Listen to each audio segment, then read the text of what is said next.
Morning, मैं self Ravikant Chaudhary. आज मैं क्लास 9 का केमिस्ट्री जो फर्स्ट चैप्टर है मैटर इन आवर सराउंडिंग, आज हम लोग इसे पढ़ेंगे। तो आइए हम लोग जानते हैं सबसे पहले मैटर क्या है। मैटर को हिंदी में हम लोग कहते हैं पदार्थ। पदार्थ क्या है, हम लोग ये जानेंगे कि पदार्थ क्या है। जैसे आप ये चौक देख रहे हैं, क्या ये पदार्थ है? जैसे ये अगर डस्टर देख रहे हैं, क्या ये पदार्थ है? तो आज हम लोग इसी बात को जानेंगे कि पदार्थ आखिर होता क्या है या मैटर। दो चीज, इंग्लिश में उसको मैटर कहते हैं और हिंदी में उसे पदार्थ कहते हैं। तो है क्या मैटर, है क्या? जैसे घृणा है, लव, प्यार एटसेट्रा, क्या ये सभी भी महसूस करना, ये सब क्या मैटर है या नहीं है? इसी के बारे में हम लोग आज जानेंगे। तो आइए हम लोग सबसे पहले देखते हैं कि मैटर को कैसे पहचान पाएंगे कि वो मैटर है, अदरवाइज वो मैटर नहीं है। तो कहता है मैटर को पहचानने के लिए 2-3 क्राइटेरिया होता है, वो अगर फॉलो करता है तो वो मैटर है, और अगर वो क्राइटेरिया में एक भी फुलफिल नहीं करता है वो मैटर नहीं होगा। अब जैसे मान लिया जाए हम ले रहे हैं ये चौक, क्या यह मैटर है?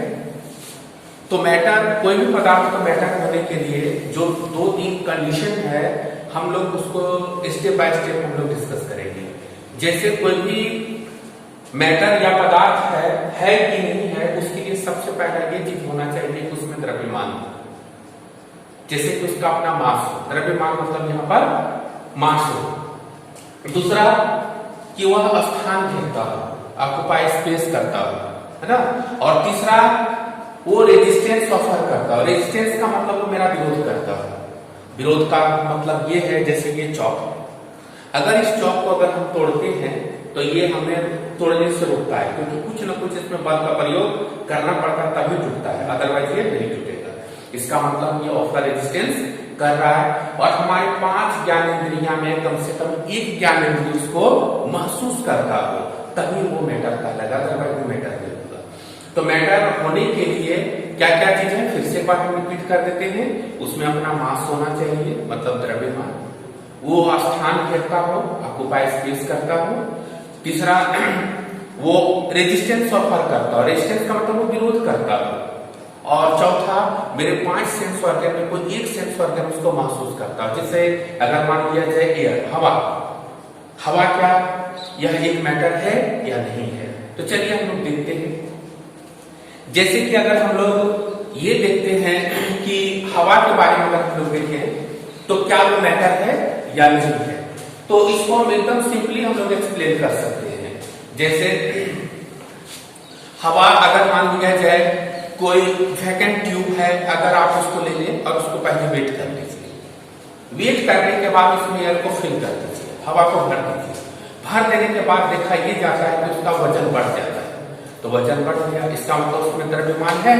दूसरी बात ये है कि जब ट्यूब में हवा भर दिया जाता है तो वो टाइट हो जाता है, यानी वो स्पेस को ऑक्युपाई कर देता है, जिसके कारण वो टाइट हो जाता है। तीसरा, अगर हम हवा में हाथ को ऐसे करके चलाएं, अगर हवा ब्लो कर रहा हो, बह रहा हो, अगर हम हाथ को ऐसे ऐसे करते हैं तो हमें ऐसा लगता है कि वो रोकने का कोशिश कर रहा है ना। या हम लोग कोई बड़ा सा प्लेट ले लिया, अगर उसको हम स्पीड पे ऐसे घूमना चाहेंगे तो वो कम स्पीड से जाएगा। इसका मतलब वो मेरे को ऑफर कर रहा है, रेजिस्टेंस ऑफर, यानी वो मेरा विरोध कर रहा है ना। और चौथा जो कंडीशन है कि मेरे 5 सेंस ऑर्गन में कोई एक सेंस ऑर्गन उसको महसूस करे, तो हमको जो वो सेंस ऑर्गन है वो स्किन है, स्किन ही सिर्फ महसूस कर पाता हवा है या नहीं है ना। जैसे अभी हवा ब्लो कर रहा, बह रहा है, इसको कैसे महसूस करते हैं? सिर्फ स्किन के द्वारा कि वो महसूस कराता है कि हाँ, लेकिन देख नहीं सकते हैं, सुन नहीं सकते हैं, है ना, टेस्ट नहीं कर सकते हैं, तो उसको हम सिर्फ महसूस कर सकते हैं स्किन के द्वारा। तो ये हमारा क्या हुआ, तो एयर क्या, इसका मतलब हो गया कि कोई भी मैटर के लिए जो कंडीशन है, वो कंडीशन में फर्स्ट कंडीशन क्या होना चाहिए कि वो उसके पास मास हो। दूसरा, ऑक्युपाई स्पेस करता हो। तीसरा क्या होना चाहिए, ऑफर रेजिस्टेंस होना चाहिए, ऑफर रेजिस्टेंस और कुल 5 सेंस ऑर्गन में वन ऑफ है ना felt by either one of the 5 sense organ तब उसे जाके हम लोग क्या कहेंगे मैटर कहेंगे। तो जैसे मान लिया जाए हम चौक ले लेते हैं, क्या ये चौक मैटर है? तो हम लोग इसको फिर से एक बार देखते हैं। तो अगर इसको हम रखेंगे किसी वेइंग मशीन में तो इसका कुछ ना कुछ तो वजन आ ही जाएगा। इसका मतलब ये फर्स्ट जो है ये फॉलो कर गया। दूसरा अगर हम लोग देखते हैं जहां पे रखेंगे उतना जगह को वो घेर लेगा, मतलब दूसरा ये हो गया। तीसरा ऑफर रेजिस्टेंस, अगर हम इसको तोड़ने का कोशिश करते हैं तो ये क्या करता है, मेरा विरोध करता है, यानी जितना इस पर अपना बल है उतना तो ये मेरा ऑफर कर रहा है रेजिस्टेंस, इसका मतलब ये ऑफर रेजिस्टेंस कर रहा है। और इसका जो है felt by either one of the 5 sense organ, मतलब 5 में से एक और सेंस ऑर्गन इसको महसूस करता है। तो जैसे इसको देख भी सकते हैं, छोटे इसको महसूस भी कर सकते हैं। इसका मतलब हो गया ये चारों क्राइटेरिया को फुलफिल कर रहा है। इसका मतलब चौक क्या हो गया, एक मैटर हो गया। दूसरा चौक हो गया, चेयर हो गया, है ना, टेबल हो गया, एटसेट्रा, ये सभी क्या है, मैटर है। लेकिन जैसे हम आपको दूसरा बात बताएं, है ना, घृणा करना या है, तो क्या वो मैटर है? तो घृणा करना ये महसूस करना होता है। तो इसमें ना ही मास है, ना ही स्पेस ऑफर कर रहा है, ऑफर मतलब ऑक्युपाई स्पेस कर रहा है। दैट मींस हम कह सकते हैं कि घृणा क्या है, एक मैटर नहीं है।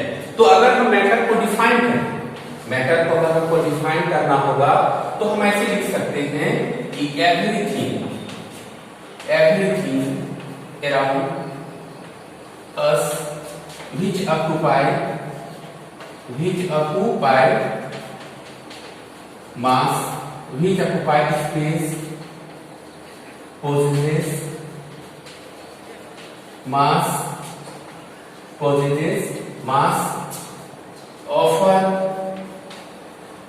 resistance and can be felt by at least one of the five sense organ is called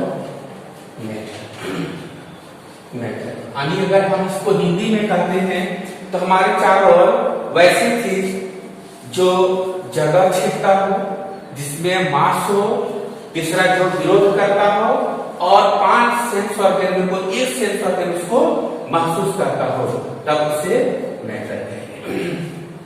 तो ये था आपका मैटर के बारे में। आप इस तरह से बहुत सारा एग्जांपल लिख सकते हैं, जैसे फैन है, मैन हो गया, कैट हो गया, एटसेट्रा। ये सभी क्या है ना, मैटर है ना। लेकिन न है ना, मैटर ये सारा हो गया। तो चलिए अब हम लोग मैटर के बारे में आगे डिस्कस करते हैं।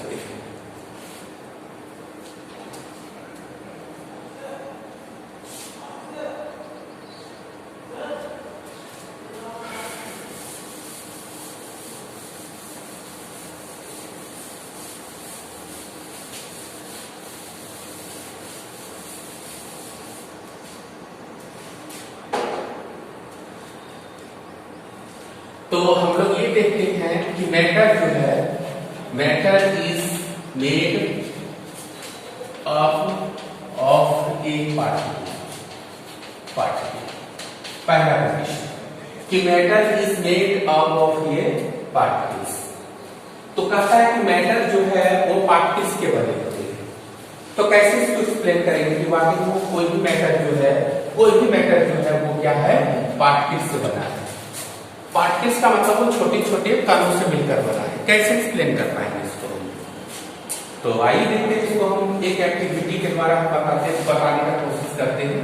एक एक्टिविटी हम लोग करते हैं इसमें कि matter is made of A particles. जैसे कि अगर हम लोग इसी चौक के बारे में अगर हम लोग बात करते हैं, तो अगर इस चौक को अगर हम इसको पानी में डाल दें तो कुछ देर बाद ये सॉफ्ट हो जाएगा। उसके बाद अगर इसको हम किसी चीज से घोल दें या तोड़ दे तो ये छोटे छोटे कणों में टूटता चला जाएगा। और ये और जितना ज्यादा हम बोलते चले जाएंगे वो और उतने छोटे छोटे कणों में टूटता चला जाएगा। या हम दूसरा एग्जांपल इसी के बारे में कर सकते हैं कि अगर इस चौक को अगर हम किसी चीज में रगड़ दें या इसको हम छोटे छोटे टुकड़े में करें तो ये छोटा छोटा जितना चाहे करते चले जाएंगे और ये पेस्ट का पेस्ट का पेस्ट का पेस्ट का छोटा छोटा होता चला जाएगा। इसका मतलब है कि पार्टिकल्स जो होता है, particles matter is made of a particle and every matter is made of A particles होता है। जैसे दूसरा एग्जांपल हम ले सकते हैं कि अगर मान लिया जाए एक कंटेनर लेते हैं, उसमें अगर हम वाटर लेते हैं, अब वाटर लेने के बाद अगर उसमें हम शुगर क्रिस्टल लेते हैं, शुगर क्रिस्टल लेते हैं तो कुछ देर बाद अगर हम उसको घोलते हैं तो घोलने के बाद ये देखा जाता है कि चीनी का जो टुकड़ा है और छोटे छोटे टुकड़ों में क्या होता है वो टूट जाता है। इसका मतलब ये हो गया कि matter is made of a particle. दूसरा अगर हम कंडीशन देखते हैं particles of matter, particles of matter are very small, very small. Particles of matter are very small. तो हमने पहला अगर हम लोग कंडीशन देखते हैं, फिर से बार बोल देते हैं मैटर हम लोग पढ़ रहे हैं तो मैटर किससे कहते हैं हमें आइडिया है।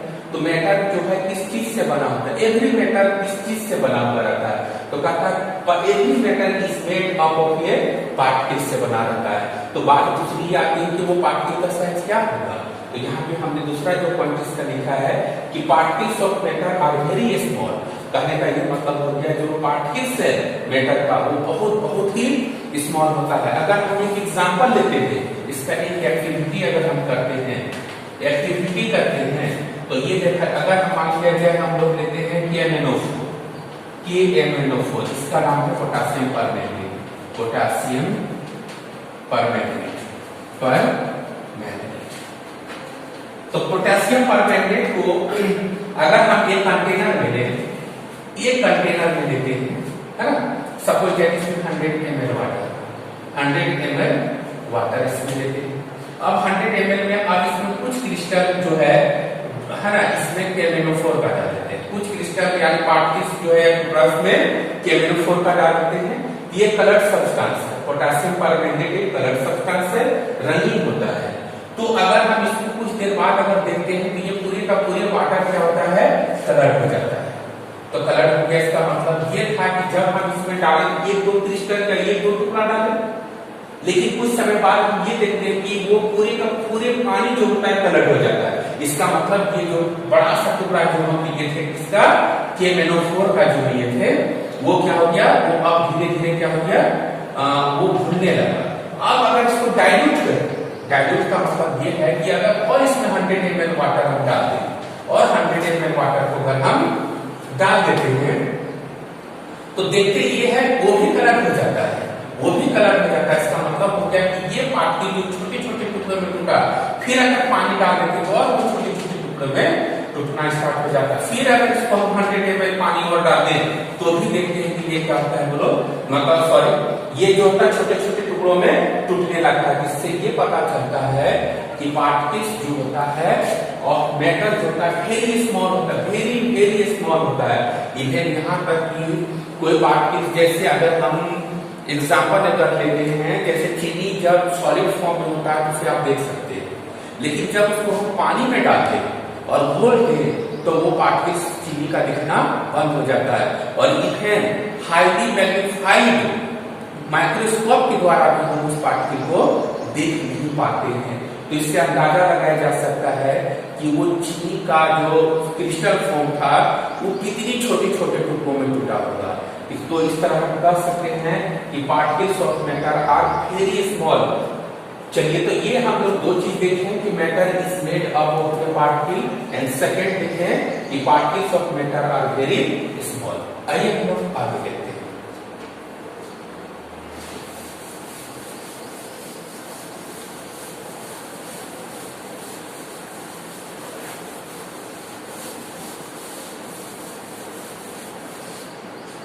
अब हम लोग जो है कुछ कैरेक्टर देखते हैं, characteristic of matter, characteristic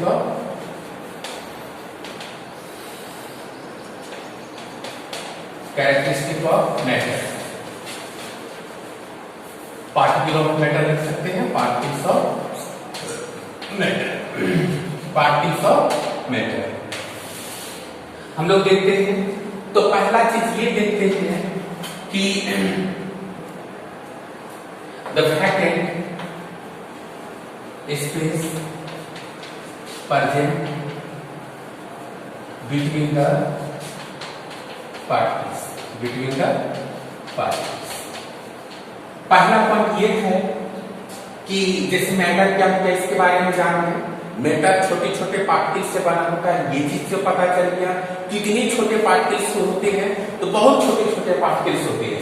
next जो हम लोग देख रहे हैं कि पार्टिकल्स के बीच में जो होता है वैकेंट स्पेस होता है, पार्टिकल्स के बीच में जो है वैकेंट स्पेस होता है।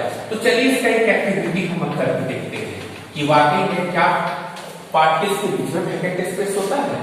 तो अगर हम इसका एक एक्टिविटी करें तो सपोज दैट अगर मान लिया जाए कि हम 100 ml वाटर लेते हैं, सपोज दैट 100 ml वाटर ले लेते हैं। अब इसमें क्या करते हैं, अब इसको इस पानी का लेवल को हम लोग मेजर कर देंगे। इस पानी का जो वाटर का लेवल होगा उसको हम लोग इंडिकेट कर देंगे। एक ग्लास का कंटेनर लेना है या टेस्ट ट्यूब लेना है ना, ताकि उसमें इंडिकेट कर सके कि पानी का लेवल जो है वो कितना है। इसके बाद सम अमाउंट ऑफ शुगर उसमें डालेंगे। शुगर डालने से क्या होगा, पानी का लेवल जस्ट ऊपर चला जाएगा, ऊपर चला जाएगा। अब इसको घोलना स्टार्ट करेंगे। घोलने के बाद ये देखा जाता है कि पानी का लेवल फिर से वहीं आ जाता है। फिर से एक बार इस एक्टिविटी को हम बता दें कि अगर हम सपोज दैट सबसे पहले कंटेनर लेंगे, कंटेनर में वाटर को लेंगे और वाटर के लेवल को मेजर करेंगे। मेजर करने के बाद उसमें कुछ अमाउंट ऑफ शुगर लेंगे। शुगर लेने के बाद वाटर का लेवल ऑटोमेटिक ऊपर चला जाएगा। उसके बाद फिर उसको घोलते हैं। घोलने के बाद ये देखते हैं कि वाटर का जो लेवल है वो फिर डाउन चला गया।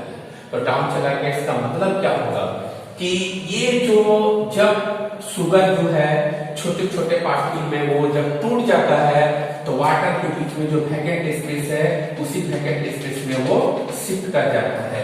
ये बहुत अच्छा एग्जांपल है कि the vacant space present between the particles. एक तो ये हो गया कि है ना। दूसरा अगर हम लोग देखते हैं इसका कैरेक्टर कि particles of matter, particles of matter are attract to each other, attract to each other, attract to each other। कहने का ये मतलब है कि पहला जैसे हम लोग देख रहे हैं कि पार्टिकल्स के बीच में वैकेंट स्पेस होता है। दूसरा हम लोग एग्जांपल देख रहे हैं particles of matter are attract to each other, यानी पार्टिकल्स का मैटर जो होता है, मैटर का जो पार्टिकल्स है वो एक दूसरे को आकर्षित करता है। जैसे अगर इसी चौक के बारे में हम ले लें तो इस चौक में जो होता है बहुत छोटे छोटे टुकड़े से ये बने हैं, लेकिन देखिए ये सारे एक जगह स्थित हैं, है ना। या इस कलम के बारे में बात करें तो ये पेन जो है ये पार्टिकल से बना होगा। अगर एग्जांपल के लिए अगर हम देखना चाहेंगे तो अगर हम इसको ग्राइंडर मशीन में अगर हम इसको छोटे छोटे टुकड़े में डाल देते हैं तो ये छोटा छोटा टुकड़ा टूट जाएगा, और फर्दर अगर इसको ग्राइंड करेंगे तो और छोटा छोटा टुकड़ा में टूट जाएगा। इसका मतलब हो गया कि यह पेन भी जो है बहुत छोटे छोटे पार्टिकल से बना है, लेकिन अगर हम इसमें से एक पार्टिकल को निकालना चाह रहे हैं नहीं निकल रहा है, तो नहीं निकल रहा है। इसका मतलब क्या हुआ कि दो पार्टिकल के बीच में यहाँ पर फोर्स लग रहा है जो एक दूसरे को अट्रैक्ट कर रहा है। यही बात हम यहाँ पे लिखने की कोशिश की है कि particles of matter are attract to each other, यानी एक पार्टिकल दूसरे पार्टिकल को क्या करता है, एक दूसरे को अट्रैक्ट करता है। फोर्स ऑफ अट्रैक्शन होता है, फोर्स ऑफ अट्रैक्शन होता है, फोर्स ऑफ अट्रैक्शन होता है। इसका मतलब ये हो गया कि फोर्स ऑफ अट्रैक्शन क्या सभी जगह समान होता है? नहीं, फोर्स ऑफ अट्रैक्शन बहुत सारे कंडीशन पर डिपेंड करता है। तो यहाँ पर कहीं पर फोर्स ऑफ अट्रैक्शन ज्यादा होता है, कहीं फोर्स ऑफ अट्रैक्शन कम होता है। जैसे एग्जांपल के लिए कि जहां अभी हम यहाँ पे पढ़ा रहे हैं, यहाँ पर एयर भरा हुआ है तो हम इजिली मूव कर रहे हैं, लेकिन इसी चीज को अगर हम दौड़ते हैं तो एयर हमको रेजिस्टेंस करता है, दौड़ने नहीं देता है, तो मतलब फोर्स लगाता है। लेकिन इसी चीज को अगर हम पानी में चलने का कोशिश करेंगे तो फोर्स ऑफ अट्रैक्शन हवा के या एयर के कंपेयर में ज्यादा लगेगा। लेकिन अगर मान लिया जाए कि अगर हम कोई सॉलिड सब्सटेंस से होकर जाना चाहेंगे तो हम नहीं जा पाते, क्योंकि वहां पर फोर्स ऑफ अट्रैक्शन ज्यादा है। तो सॉलिड फॉर्म में फोर्स ऑफ अट्रैक्शन ज्यादा होता है, लिक्विड स्टेट में फोर्स ऑफ अट्रैक्शन उससे कम होता है, और गैसियस स्टेट में फोर्स ऑफ अट्रैक्शन बहुत ही कम होता है। तो ये 2 पॉइंट हो गया कि पहला पॉइंट ये हो गया कि the vacant space present between the particle, दूसरा particle matter are attract to each other. आइए हम लोग अब तीसरा पार्टिकल देखते हैं कि particles of matter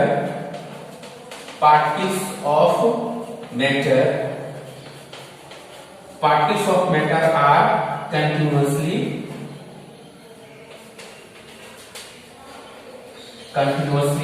moving.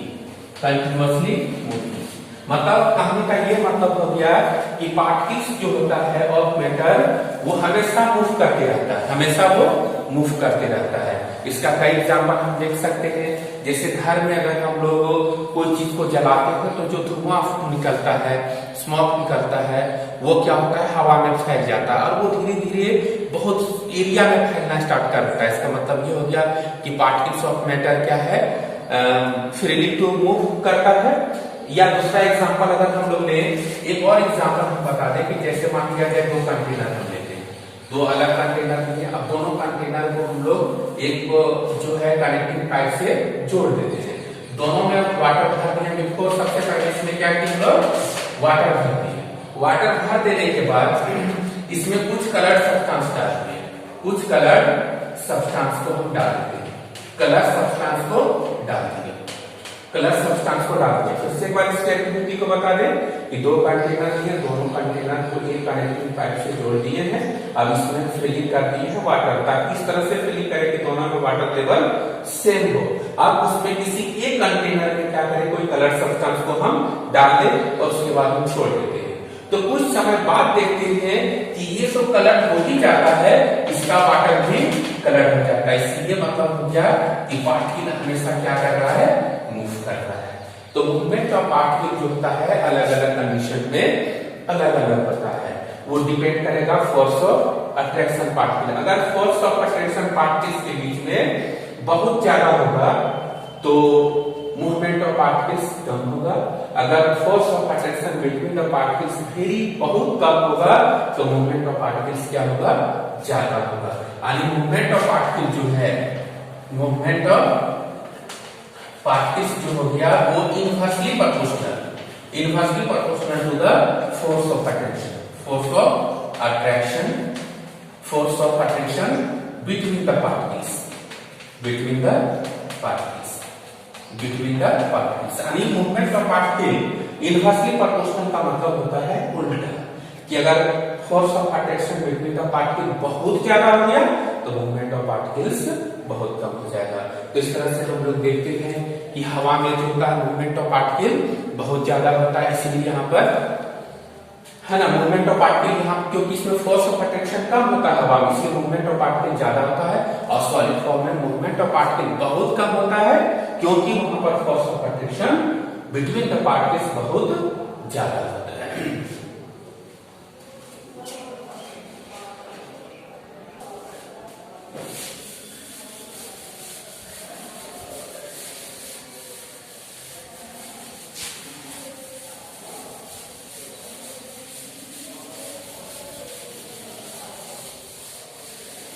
Next हम लोग देखते हैं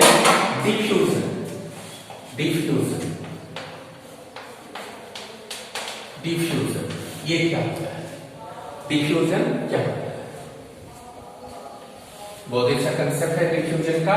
चलिए हम इसको बताते हैं कि डिफ्यूजन क्या है।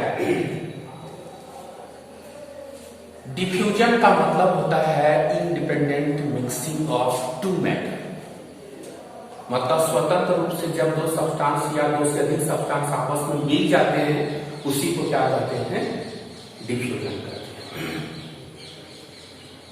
तो डिफ्यूजन होता कैसे, तो चलिए हम लोग इसको एक्सप्लेन करते हैं कि डिफ्यूजन होता कैसे।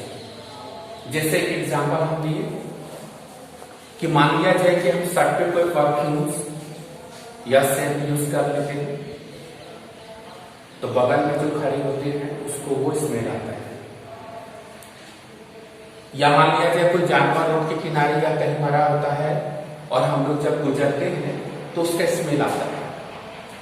या घर में कोई खाना अगर बनता है तो बगल में बाहर से लोग जब गुजरते हैं किचन से होते हुए तो उसको सब्जी का या जो है जो घर में भोजन बनता है उसका महक उनको पता चलता है, स्मेल पता चलता है। ये क्या है? डिफ्यूजन में। तो डिफ्यूजन में एक बात गौर करने वाली बात होती है कि डिफ्यूजन होता कैसे है, कहाँ होता है, किस प्रकार होता है। तो डिफ्यूजन जो है, आप जैसे पहला चीज हम लोग बात किए कि जैसे मान लीजिए शर्ट पे अगर हम परफ्यूम लगा दिए तो बगल में जो आदमी है उसको स्मेल जाता है और वो पता लगा लेता है कि परफ्यूम यूज किया है। या दूसरा एग्जांपल हम बता रहे हैं कि अगर मान लिया कोई जानवर अगर मर गया है और उससे स्मेल आ रहा है तो अगर उधर से गुजरने वाले जितने भी आदमी होते हैं उसको है ना स्मेल पता चल जाता है, महक पता चल जाता है। या तीसरा जो एग्जांपल बताएं कि जब कोई सब्जी बन रहा हो या घर में कोई स्वादिष्ट भोजन बन रहा हो और उधर से अगर कोई आदमी गुजरे तो उसको पता चल जाता है उसके स्मेल से कि ये चीज बन रहा है। तो इसमें गौर करने वाली बात एक चीज है कि ये मूवमेंट हो रहा है, पार्टिकल्स का मूवमेंट हो रहा है, लेकिन किधर से किधर? तो हाई जहां पर ये मान लिया जाए जो है जहां से जा रहा है वहां कंसंट्रेशन जो है इस जगह पर क्या है? हाई है, और जिधर जा रहा है उधर कंसंट्रेशन क्या है? कंसंट्रेशन क्या हो गया यहाँ पर? लो हो गया, अंत कम हो गया। फिर से बात बता दें कि जहां पर ये मान लिया जाए इस पॉइंट पर अगर परफ्यूम लगा कि यहाँ पर परफ्यूम की मात्रा ज्यादा है और जिसको महक जा रहा है वहां पर परफ्यूम की मात्रा कम है। यानी हमेशा मूवमेंट ऑफ पार्टिकल जो होता है हमेशा हायर कंसंट्रेशन से लोअर कंसंट्रेशन की ओर। तो हम लोग लिख सकते हैं डिफ्यूजन का डेफिनेशन कि movement of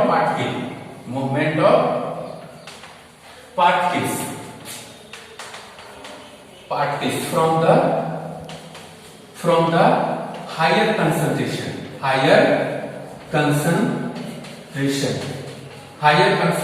to the higher the movement of particle from the region of higher concentration to the region of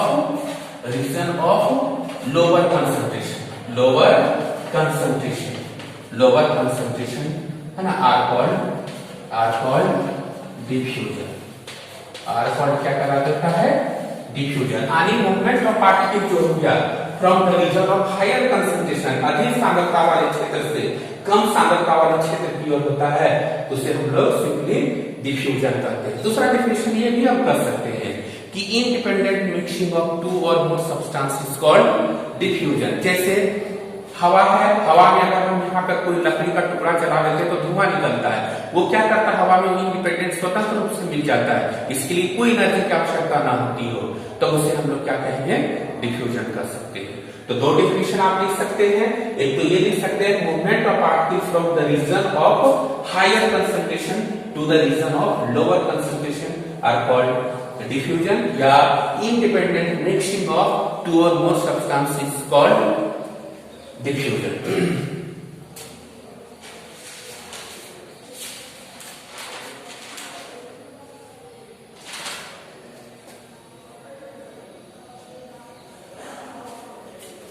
आइए अब हम लोग देखते हैं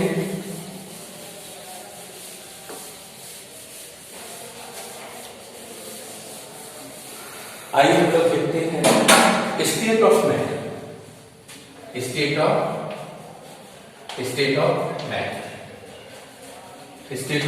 मैटर। यानी पदार्थ की अवस्थाएं, हिंदी में कर सकते हैं पदार्थ की अवस्थाएं, इंग्लिश में कर सकते हैं स्टेट ऑफ मैटर। तो कई क्राइटेरिया हम लोग देखेंगे, तो उस तरह से हम लोग सिंपली कर सकते हैं कि स्टेट ऑफ मैटर को तीन भागों में हम बांट सकते हैं। पहला है सॉलिड, दूसरा है लिक्विड एंड थर्ड है गैस। लेकिन दो और एक स्टेट होते हैं, ये दो तीन स्टेट के अलावा भी दो स्टेट और होते हैं। एक होता है प्लाज्मा स्टेट और दूसरा होता है बोस कंडेंसेंट। बोस आइंस्टाइन कंडेंसेंट होता है। ये तीन प्लस दो टोटल कितना हो गया? 5 हो गया। लेकिन वो दो एक्स्ट्रा है, लेकिन पहले हम लोग बात करते हैं सॉलिड, लिक्विड एंड गैस। तो अगर हम बात करते हैं व्हाट इज सॉलिड, सॉलिड क्या है, सॉलिड क्या है?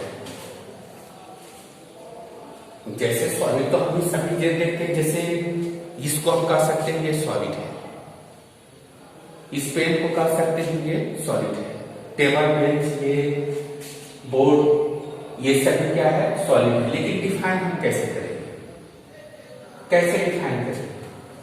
तो सपोज दैट अगर मान लिया जाए इस चौक को अगर हम इसको वेट करेंगे, अगर मान लिया जाए कि अगर एक दुकान में जाके अगर हम या एक वेइंग मशीन में अगर वेट करते हैं, सपोज दैट अगर ये 5 ग्राम निकलता है तो दूसरे कहीं वेइंग मशीन में जाएंगे तो भी इसका वेट 5 ग्राम ही निकलेगा। एक तो ये हो गया कि इसका मतलब ये हो गया कि सॉलिड जो है उसमें कोई डिफरेंट मास होता है। दूसरा चीज ये है कि अगर इस स्कूल में इस क्लासरूम में अगर इस चौक को रखें तो इसका सिर्फ ऐसा है, और अगर कुछ पर कोई एक्सटर्नल फोर्स अगर नहीं लगाए और अगर इस दूसरे क्लासरूम में ले जाके रखते हैं या दूसरी जगह ले जाके रखते हैं तो भी इसका शेप ऐसे ही रह जाएगा। इसका मतलब ये हो गया कि इसका शेप एंड साइज क्या है, एक ही जैसा रहेगा। तीसरा, अगर हम मान लिया जाए देखें कि अगर इसका वॉल्यूम अगर x है तो अगर दूसरी जगह भी ले जाएंगे तो इसका वॉल्यूम x ही होगा। इसका मतलब ये है कि इसका वॉल्यूम भी सेम होगा। तो हम कह सकते हैं कि सॉलिड होने के लिए कम से कम इसका फिक्स्ड मास होना चाहिए, दूसरा फिक्स्ड वॉल्यूम होना चाहिए, and third different shape and size होना चाहिए। अगर ये सारा क्राइटेरिया को फुलफिल कर लेता है तो वो सॉलिड कहलाएगा। तो हम लोग कह सकते हैं कि the matter which have fixed mass, fixed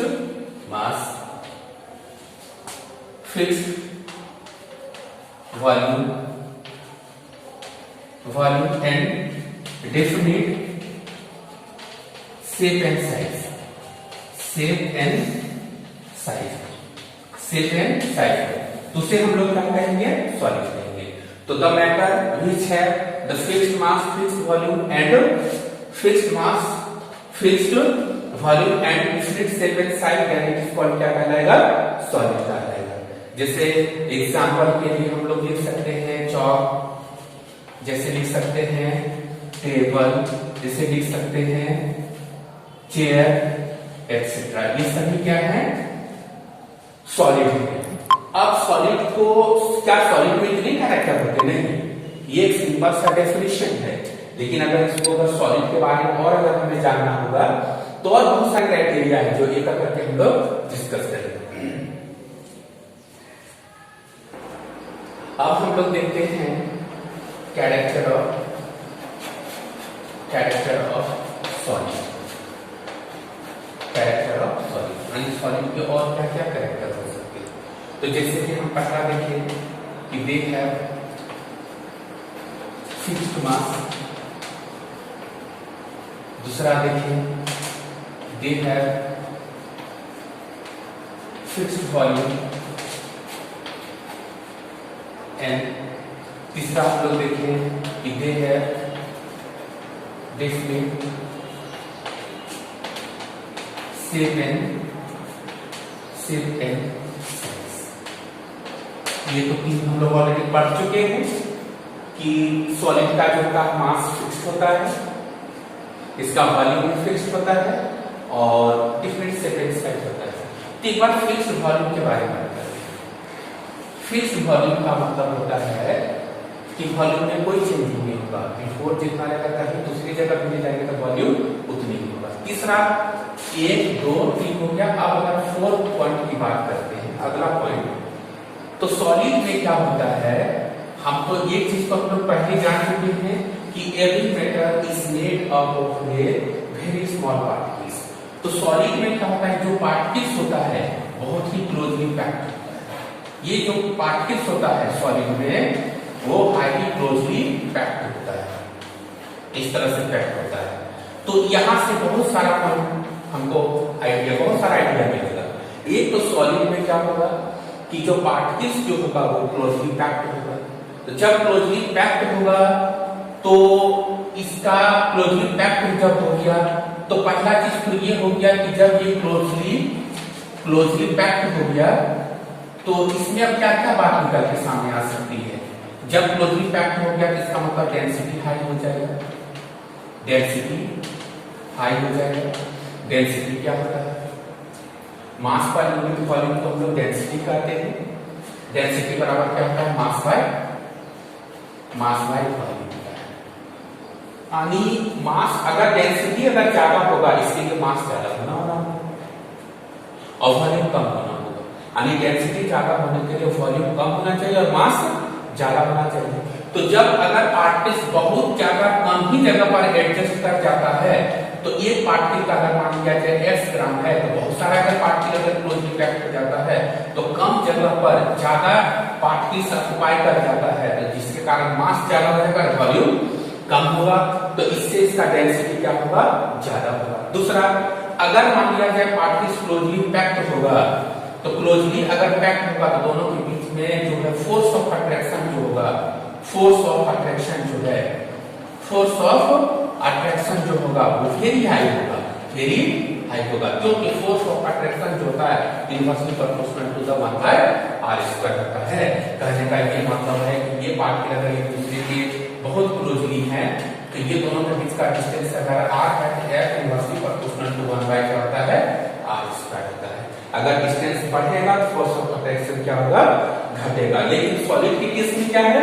particles are closely packed है। इसका मतलब हो गया कि इसके बीच का डिस्टेंस जो है ये बहुत कम हो गया। जब ये कम हो जाएगा तो डिस्टेंस का फोर्स ऑफ अट्रैक्शन क्या होगा? बढ़ जाएगा। तो पहला ये चीज हम लोग देखें कि डेंसिटी सॉलिड का क्या होगा? बहुत ज्यादा होगा।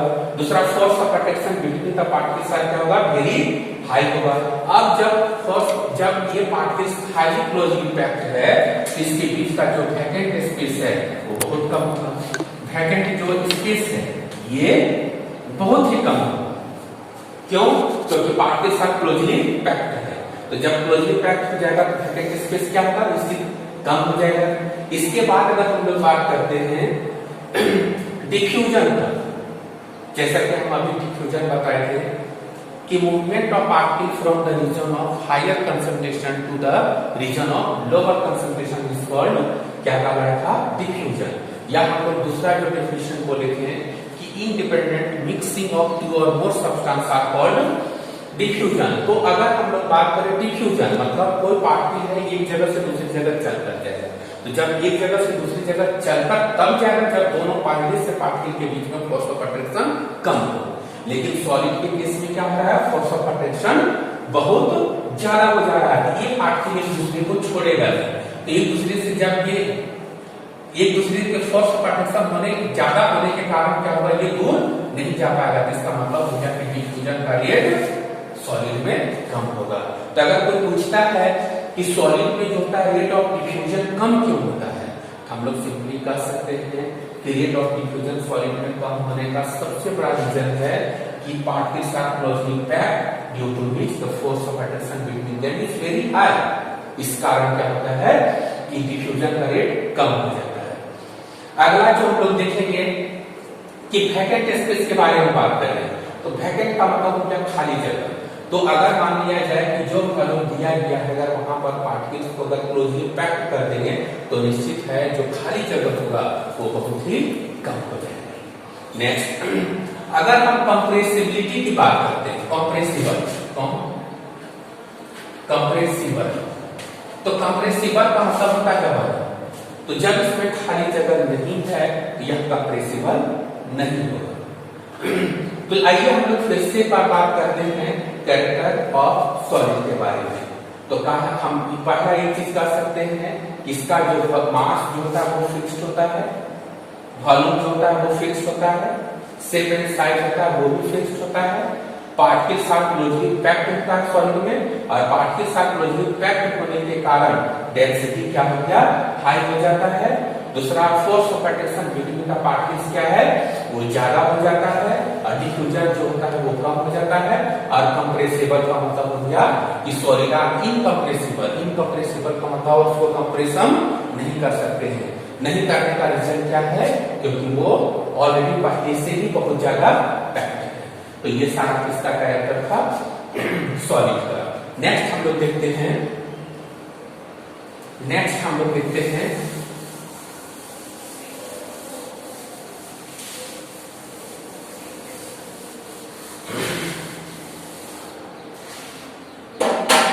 हम लोग गैस का देखते हैं। सेकेंड गैस देखते हैं। ये है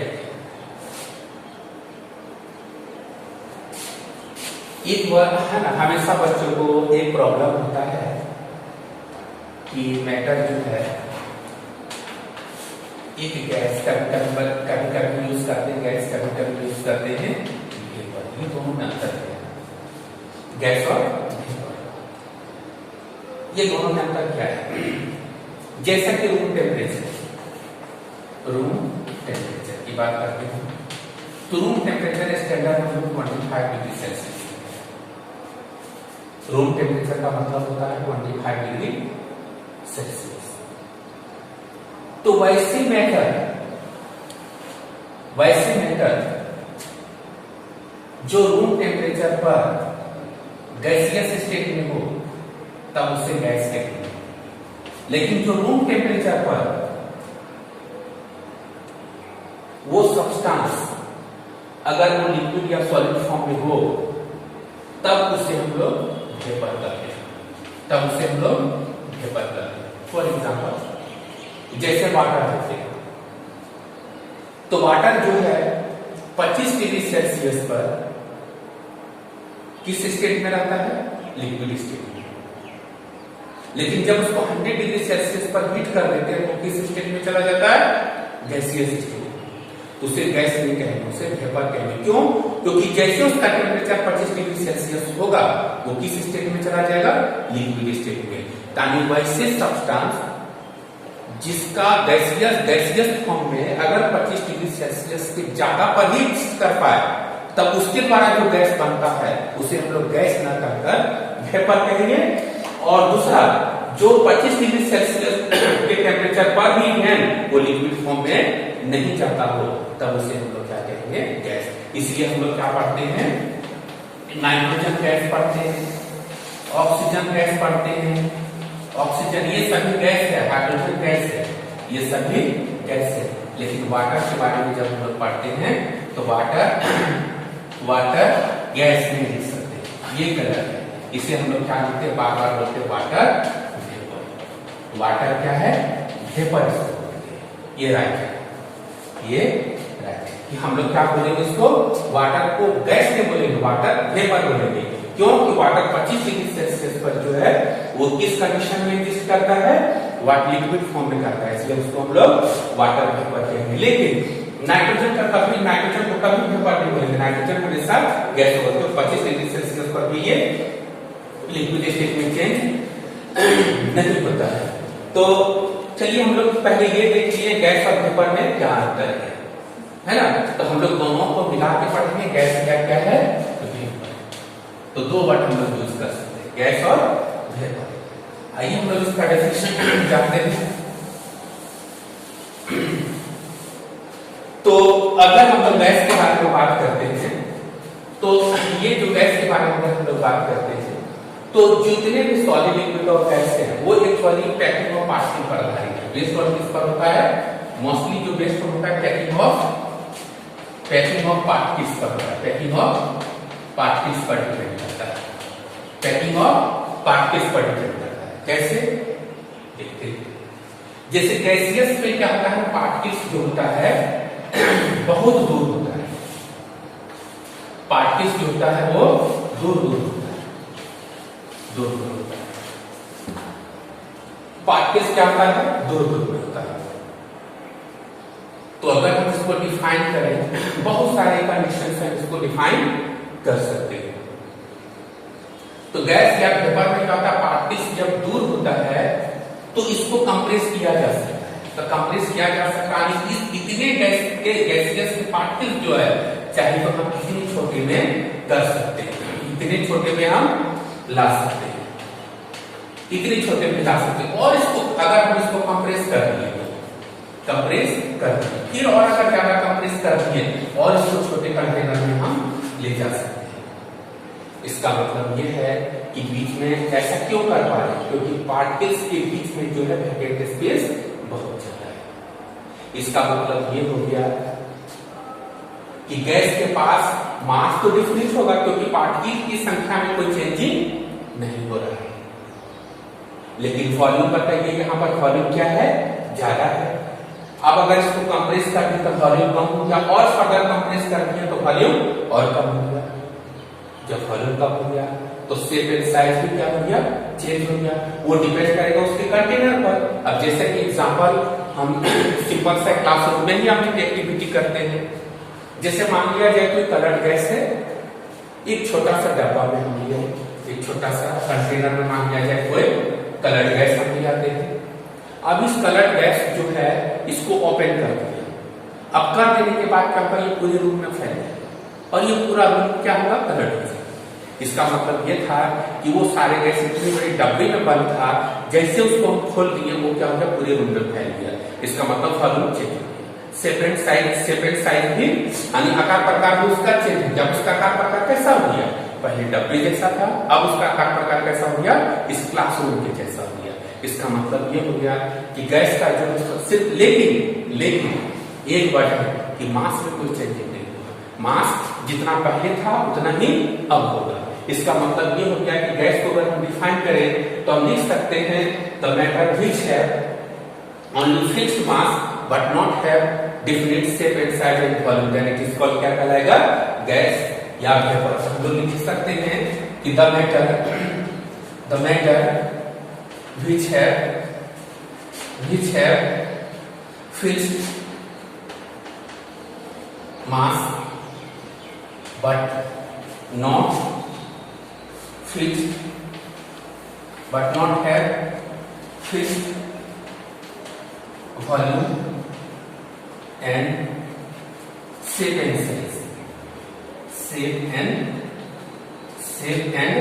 size, आर कॉल्ड गैस कहलाएगा। तो इसका मतलब हो गया कि सॉलिड में हम लोग देख रहे हैं कि सॉलिड में जो होता है उसका मास भी फिक्स्ड होता है, वॉल्यूम भी फिक्स्ड था और शेप एंड साइज भी फिक्स्ड था।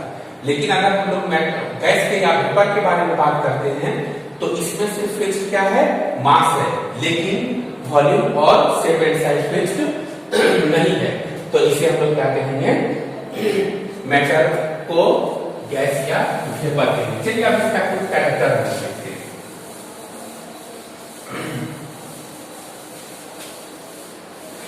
कुछ कैरेक्टर देखते हैं कैसे।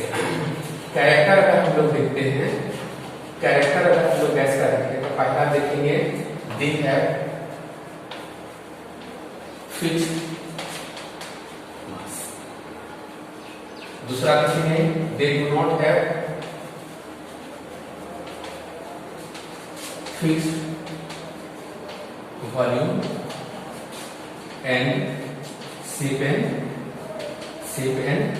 size। नेक्स्ट अगर हम लोग देखते हैं फिर से वही कि अगर हम लोग जिस तरह से हम लोग सॉलिड को डिफाइन किए थे, अगर यही चीज को अगर हम लोग डिफाइन करते हैं तो पार्टिकल्स के नेचर के आधार पर इसमें पार्टिकल्स क्या होता है, दूर होता है। पार्टिकल्स जब दूर हो जाएगा तो सबसे पहला चीज अगर हम लोग डेंसिटी की बात करते हैं तो डेंसिटी इसका वेरी लो होगा as compared to the solid. क्यों, क्योंकि वॉल्यूम तो उतनी है। आप बेसिक एग्जांपल देखिए, जैसे मान लिया जाए दोनों का वॉल्यूम सेम है, लेकिन इसमें पार्टिकल क्या है, सॉलिड के फॉर्म में पार्टिकल्स क्लोजली पैक्ड होता है। तो पार्टिकल्स पैक्ड होता है। अगर मान लिया जाए यहाँ पर x ग्राम एक पार्टिकल का है, यहाँ भी x ग्राम एक पार्टिकल का है, तो अगर इसमें बात करते हैं इसमें हजारों पार्टिकल्स है, जबकि यहाँ पर कुछ ही पार्टिकल्स है। तो अगर डेंसिटी जो होता है वो क्या होता है, मास बाय वॉल्यूम। तो यहाँ पर वॉल्यूम तो कांस्टेंट हम ले लिए दोनों में, लेकिन इसमें मास कम है और इसमें मास क्या है, ज्यादा। तो density directly proportional to the mass होता है, inversely proportional to the volume. मतलब मास बढ़ने से डेंसिटी बढ़ेगा और वॉल्यूम बढ़ने से डेंसिटी घटेगा। इसीलिए गैस का डेंसिटी बहुत कम होता है। दूसरा डेंसिटी तो बहुत कम हो गया। दूसरा अगर हम लोग बात करते हैं force of attraction, force of attraction अगर हम लोग देखें तो फोर्स इसमें पार्टिकल्स बहुत ज्यादा दूर है, तो दूर होने के कारण, दूर होने हम पहले ही बता चुके हैं कि जितना ज्यादा दूर बढ़ेगा फोर्स ऑफ अट्रैक्शन क्या होगा उतने ही कम होगा। इसका मतलब हो गया कि फोर्स ऑफ अट्रैक्शन जो हो गया गैसियस स्टेट में क्या हो गया, वेरी लो हो गया। अब अगर वेरी लो हो जाएगा तो मूवमेंट जो होगा, तीसरा अगर मूवमेंट ऑफ पार्टिकल देखें, मूवमेंट ऑफ पार्टिकल्स अगर हम लोग बात करते हैं तो मूवमेंट ऑफ पार्टिकल्स भी क्या होगा, वेरी हाई होगा, वेरी हाई होगा। क्यों हाई होगा? मूवमेंट ऑफ पार्टिकल जो होता है डिपेंड करता है फोर्स ऑफ अट्रैक्शन पर।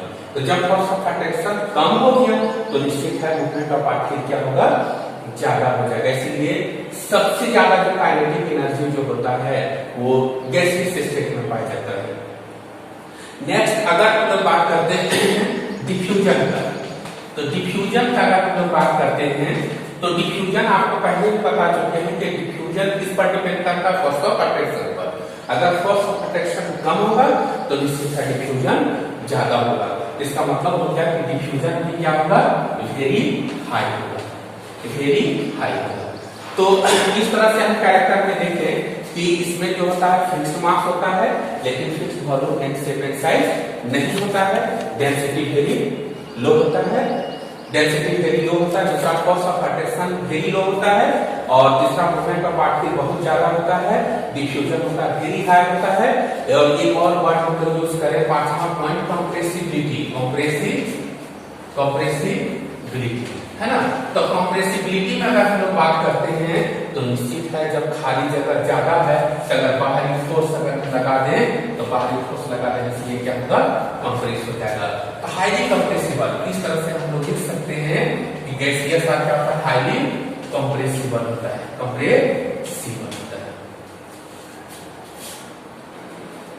आइए हम लोग अब कुछ क्वेश्चन के बारे में देखते हैं। The first number question है out of solid liquid and gases which has number 1 minimum space between the particles. Question number 2 है maximum intermolecular force of attraction between the particles and third है maximum movement of particles. Already हम लोग discuss कर चुके हैं कि minimum space कहाँ होगा, जब फोर्स ऑफ अट्रैक्शन या जब पार्टिकल साथ क्लोजली पैक्ड होगा तो वहां पर जो वैकेंट स्पेस होगा वो बहुत कम होगा। दूसरा maximum intermolecular force of attraction, तो ऑलरेडी डिस्कस कर चुके हैं कि अगर पार्टिकल साथ क्लोजली पैक्ड होगा तो फोर्स ऑफ अट्रैक्शन क्या होगा, ज्यादा होगा। और तीसरा मैक्सिमम मूवमेंट ऑफ मॉलिक्यूल्स, तो मूवमेंट तब ज्यादा होगा जब फोर्स ऑफ अट्रैक्शन कम होगा। क्वेश्चन नंबर 2 है arrange solid liquid and gas in order of increasing compressibility, दूसरा डेंसिटी एंड डिफ्यूजन। तो ऑलरेडी हम लोग कंप्रेसिबिलिटी के बारे में बता चुके हैं कि अगर मान लिया जाए पार्टिकल साथ क्लोजली पैक्ड ऑलरेडी बिफोर होगा तो कंप्रेसिबिलिटी कम होगा। इसका मतलब हो गया सबसे ज्यादा कंप्रेसिबल जो होगा गैस होगा, सबसे कम कंप्रेसिबल सॉलिड होगा। डेंसिटी आपको बता चुके हैं कि number of particle per unit volume जितना ज्यादा होगा डेंसिटी उतना ही ज्यादा होगा। डेंसिटी सबसे ज्यादा सॉलिड में होगा, सबसे कम गैस में होगा। और डिफ्यूजन, डिफ्यूजन जो है डिपेंड करता है फोर्स ऑफ अट्रैक्शन पर। तो फोर्स ऑफ अट्रैक्शन अगर ज्यादा होगा तो निश्चित है डिफ्यूजन कम होगा।